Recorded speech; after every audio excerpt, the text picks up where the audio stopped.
the gold that shook the world in the blistering heat of the Sahara Desert. Under a sun so bright it could blind you, an endless caravan stretches across the horizon. Thousands of camels move slowly, their backs breaking under the weight of pure gold. Soldiers march in perfect rhythm. Musicians play flutes and drums that echo through the dunes. At the center of it all rides a man robed in the finest fabrics the world has ever seen. A man whose name will travel farther than he ever could. This is not a fairy tale. This is history. The man's name was Mansa Musa, King of Kings, Lord of the mines of Wangara, Emperor of the Mali Empire, and the richest human being in all of recorded history. But this is not just a story of gold. This is the story of a man who built an empire so powerful that it made Europe tremble, Arabia take notice, and Africa stand proud. It is the story of ambition, generosity, faith, and legacy that end today. You will finally hear the untold truth, the birth of a legend around the year 1280. In the heart of West Africa, Musa was born into a world already rich with history. The Mali Empire was rising fast, its lands stretching along the Niger River, blessed with fertile soil, bustling trade routes, and an abundance of gold that would make it the envy of the world. Musa's family was noble, but he was not the heir to the throne.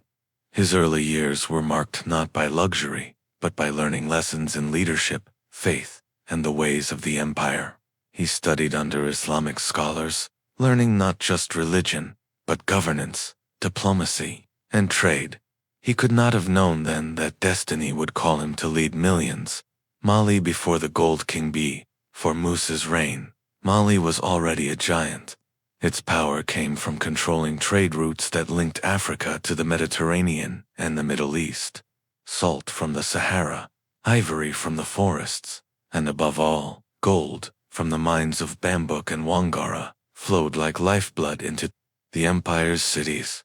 Merchants from as far as Morocco, Egypt, and even Venice traveled to Mali's markets, where gold dust was traded as casually as grain. But Mali's true strength wasn't just its wealth, it was its stability. The empire was a network of strong rulers, loyal chiefs, and an organized military that kept the peace along the trade roads. Yet all of this was just the foundation. Musa was about to turn Mali into a name that would echo for centuries. The unexpected throne in 1312. The Mali Empire faced an unusual crisis. The reigning emperor, Mansa Abubakar II, is said to have left on an ambitious expedition across the Atlantic Ocean and never returned. Musa, who was serving as his deputy, suddenly found himself thrust into the role of Mansa, the emperor. He inherited an empire of unimaginable potential, but also of challenges. Neighboring kingdoms eyed Mali's wealth. Trade alliances had to be maintained, and the people expected a ruler who could match or exceed the greatness of those before him. From the moment Musa took the throne, he ruled with a blend of discipline, vision, and deep religious faith. He understood that power meant more than riches. It meant leaving a legacy.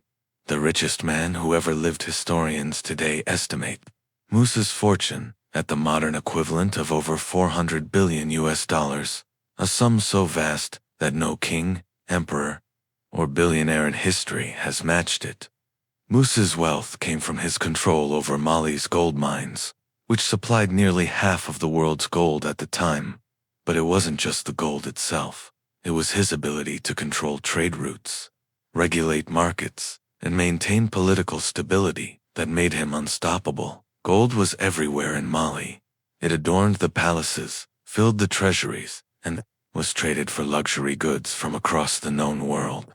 But to Musa, gold was also a tool, one he would use to shape Mali's destiny. The pilgrimage that changed the world in 1324. Musa decided to embark on his Hajj, the sacred pilgrimage to Mecca required by Islam. But Musa's journey would be unlike any pilgrimage before or since. He set out with a caravan so massive it became legend. Tens of thousands of soldiers, officials, slaves, and musicians. 100 camels carried hundreds of kilograms of pure gold each. The procession stretched so far that it reportedly took a full day to pass a single point. When Musa reached Cairo, his generosity became the talk of the world. He gave away so much gold to the poor and to merchants that the value of gold dropped, causing inflation in Egypt and the Middle East for more than a decade. The world's eyes on Mansa Musa's pilgrimage was more than a display of faith. It was a strategic move to announce Mali's power to the world. The stories of his generosity, his wealth, and his grandeur spread like wildfire. European mapmakers began to place Mali on their charts. On the 1375 Catalan Atlas, one of the most famous maps of the medieval world, Musa is depicted wearing a golden crown and holding a nugget of gold the size of a fist.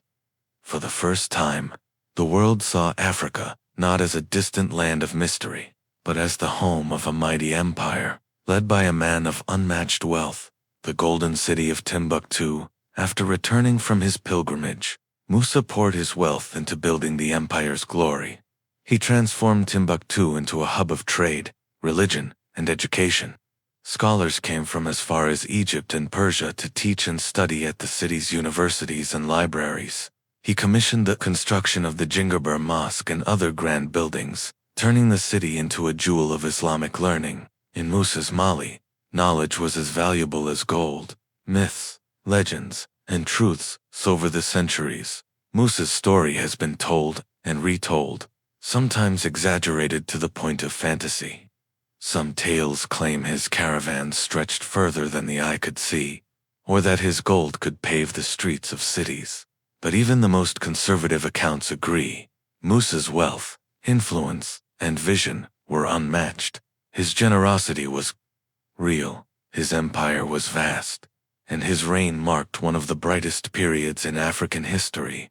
The final years Musa ruled for roughly 25 years.